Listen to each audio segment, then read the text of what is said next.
রাজধানীর পূর্বাচলে ১০ কাঠার প্লট জালিয়াতির ঘটনায় দুদকের দায়ের করা মামলায় শেখ হাসিনা ও তার মেয়ে সাইমা ওয়াজেদ পুতুল সহ ১৮ জনের বিরুদ্ধে গ্রেফতারি পরোয়ানা জারি করেছে আদালত। ঢাকা মহানগর আদালতের জ্যেষ্ঠ বিশেষ জজ মোহাম্মদ জাকির হোসেন গালিব মামলার অভিযোগপত্র গ্রহণ করে এই আদেশ দেন। রাজধানীর পূর্বাচলে ১০ কাঠার প্লট জালিয়াতির ঘটনায় চলতি বছরের ১২ জানুয়ারি দুদকের সহকারী পরিচালক আফনান জান্নাত কেয়া বাদী হয়ে শেখ হাসিনা পুতুল সহ ১৬ জনের বিরুদ্ধে মামলা করেন। মামলাটি তদন্ত শেষে গত ১০ মার্চ তদন্তপ্রাপ্ত আরও ২ আসামি সহ ১৮ জনের বিরুদ্ধে আদালতে চার্জশিট দাখিল করেন মামলার তদন্তকারী কর্মকর্তা দুদকের সহকারী পরিচালক। চার্জশিটে সাক্ষী করা হয়েছে ১৬ জনকে।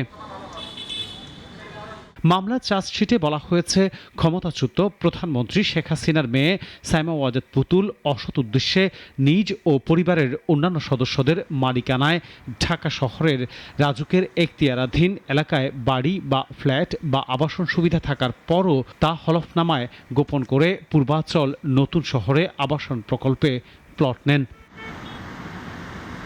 প্লট বরাদ্দ সংক্রান্ত আইন বিধি ও নীতিমালা এবং আইনানুগ পদ্ধতি লঙ্ঘন করে শেখ হাসিনাকে অবৈধভাবে প্রভাবিত করে রাজুকে কোনো আবেদন না করে মায়ের কাছে আবদারপূর্বক আবেদন পেশ করেন পুতুল। এরপর পূর্বাচল নতুন শহর প্রকল্পে ১০ কাঠার প্লট বরাদ্দ নেন সাইমা ওয়াজেদ পুতুল। বরাদ্দকৃত প্লট নিজ নামে রেজিস্ট্রিভুক্ত করে নেন এবং সরকারি জমি আত্মসাৎ করে নিজ ভোগ দখল রেখেছেন তিনি।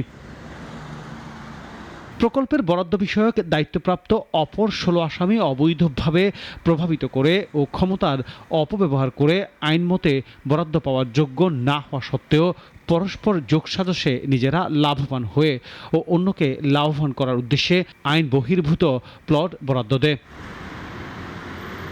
শেখ হাসিনা পুতুল ছাড়াও গ্রেপ্তারি পরোয়ানা জারি হওয়া অপর ১৬ আসামি হলেন জাতীয় গৃহায়ন ও গণপূর্ত মন্ত্রণালয়ের প্রশাসনিক কর্মকর্তা মোহাম্মদ সাইফুল ইসলাম সরকার, সিনিয়র সহকারী সচিব পূরবী গোলদার, অতিরিক্ত সচিব কাজী ওয়াসিউদ্দিন, সচিব মোহাম্মদ শহীদুল্লাহ খন্দকার, রাজুকের সাবেক চেয়ারম্যানের পিএ মোহাম্মদ আনিসুর রহমান মিয়া, রাজুকের সাবেক সদস্য মোহাম্মদ খুরশিদ আলম, কবির আল আসাদ, তন্ময় দাস, মোহাম্মদ নাসির উদ্দিন, অবসরপ্রাপ্ত মেজর ইঞ্জিনিয়ার শামসুদ্দিন আহমদ চৌধুরী, মোহাম্মদ নুরুল ইসলাম, পরিচালক শেখ শাহিনুল ইসলাম, উপপরিচালক মোহাম্মদ হাফিজুর রহমান ও হাবিবুর রহমান। এছাড়া তদন্তে প্রাপ্ত আসামি সাবেক প্রধানমন্ত্রীর একান্ত সচিব ১ মোহাম্মদ সালাউদ্দিন ও সাবেক গৃহায়ন ও গণপূর্ত প্রতিমন্ত্রী শরীফ আহমেদের বিরুদ্ধে গ্রেপ্তারি পরোয়ানা জারি করে আদালত।